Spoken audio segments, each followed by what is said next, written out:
বাজার থেকে খয়রা মাছ নিয়ে এসেছি। বাজারে কোনো মাছ নেই, খয়রা মাছ পেয়েছি। ধনে পাতা এনেছি, এই যে ধনে পাতা এনেছি। বেগুন এনেছি, বেগুন দিয়ে করব। এই যে খয়রা মাছ এনেছি, একদম জ্যান্ত খয়রা মাছগুলো। এই যে কি সুন্দর খয়রা মাছ, জ্যান্ত। বেগুন দিয়ে জ্যান্ত মাছ করবো। 5খানা নিয়ে এসেছি। খয়রা মাছগুলো কেটে নিচ্ছি। এই বেগুন দিয়ে খয়রা মাছ করবো। এই বেগুন দিয়ে কেটে নিই সাইজ করে।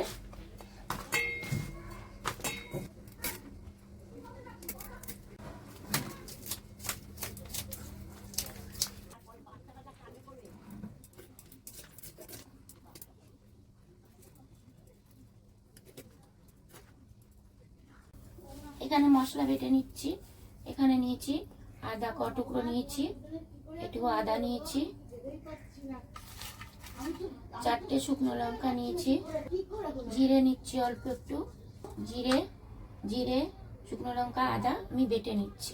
আমি একসঙ্গে বেটে নিচ্ছি।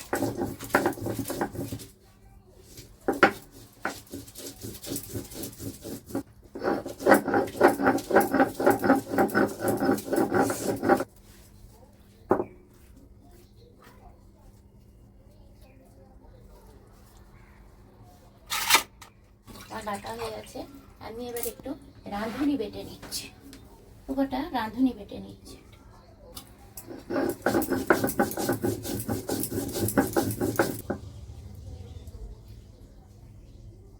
রাঁধুনি বেটে নিলাম, এইখানে রাখলাম। এই যে আমি মাছ কাটা হয়ে গেছে, ধুয়ে এনে রেখেছি। জলটা ঝরিয়ে নিচ্ছি। এবারে মাছগুলো নুন হলুদ মেখে নেব। প্রথমে দিচ্ছি নুন, হলুদ দিয়ে ভালো করে মেখে নেব।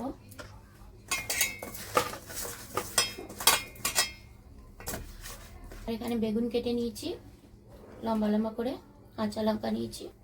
এবার আমি এই পাত্রের মধ্যে আমি মেখে নিচ্ছি সব মশলাগুলো। এখানে বেটে রেখেছিলাম আদা, শুকনো লঙ্কা, জিরে আর এখানে রাঁধুনি। এর মধ্যে আমি দিয়ে দিচ্ছি সব। আর দিচ্ছি নুন, দিচ্ছি চিনি, দিচ্ছি হলুদ, সর্ষের তেল। ভালো করে আমি মেখে নিচ্ছি। মশলাগুলো ভালো করে আমি, সর্ষে মাখাটা দারুণ একটা সেন্ট বেরিয়েছে। এই মশলা মাখার মধ্যে আমি মাছগুলো মেখে নিচ্ছি। মাছ আমি ভাজবো না, দেখুন মেখে নিচ্ছি ভালো করে। এর মধ্যে আর জল দেব না, মশলা ধোয়ার জলটা আমি এর মধ্যে দিয়ে দিচ্ছি। এবার আমি ঢাকা দিয়ে রেখে দিচ্ছি। এবারে আমি উনানটা ধরিয়ে কড়াটা বসিয়ে দিচ্ছি। বেগুনটা ভেজে নেব। বেগুন কেটে রেখেছিলাম, এর সঙ্গে নুন হলুদ মেখে নিচ্ছি। সামান্য একটু নুন হলুদ মেখে নেব।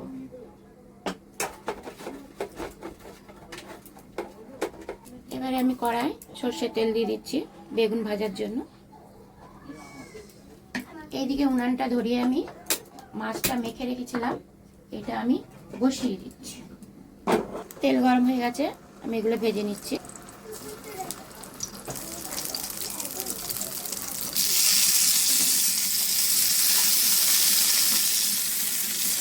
বেগুনগুলো আমি উল্টে দিচ্ছি। দেখুন সহজ পদ্ধতিতে।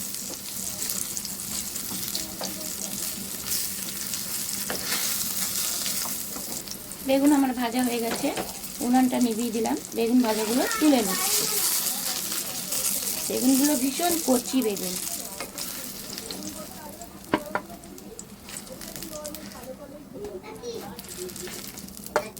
বেগুন ভাজা হয়ে গেছে।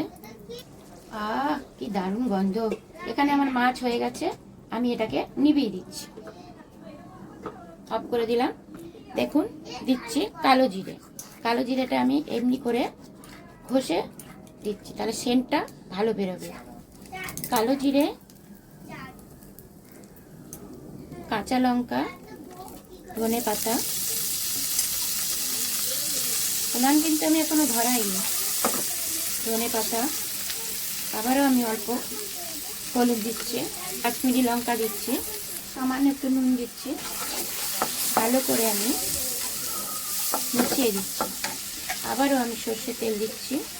কড়াটা গরম ছিল, তেলটা গরম ছিল, তার জন্য এটা ফোড়নটা মনে হচ্ছে যেন আমি ফোড়ন দিয়েছি। এবারে আমি এই মাছটা যে আমি করেছিলাম এটা এর মধ্যে আমি দিয়ে দিচ্ছি। দেখুন মাছ কত সুন্দর হয়ে গেছে, আর গন্ধও দারুণ বেরোচ্ছে।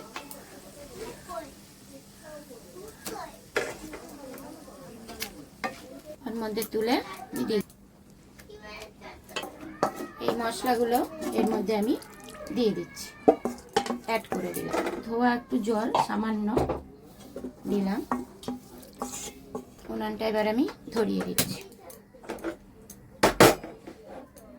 কত সহজ পদ্ধতিতে রান্না, খেতেও দারুণ।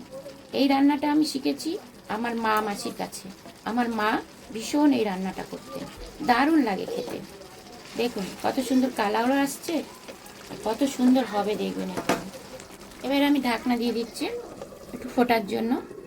আঁচটা একটু কমিয়ে দিচ্ছি, ঢাকনাটা খুলে দিচ্ছি।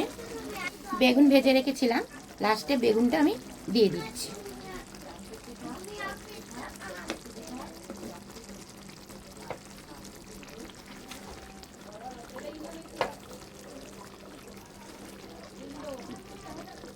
এবার আমি আবারও ঢাকা দিয়ে দিচ্ছি।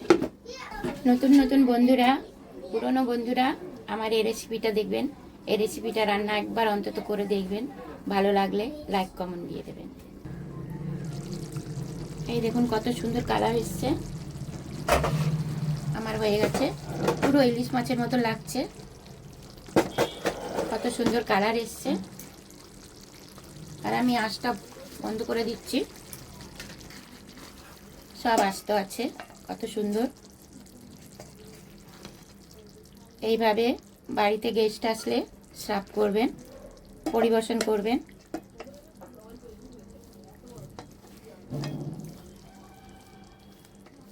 আজকে আমি রেসিপিটা করলাম আমার মায়ের হাতের রান্না, এটা আমি আজকে গরম ভাতে খাবো।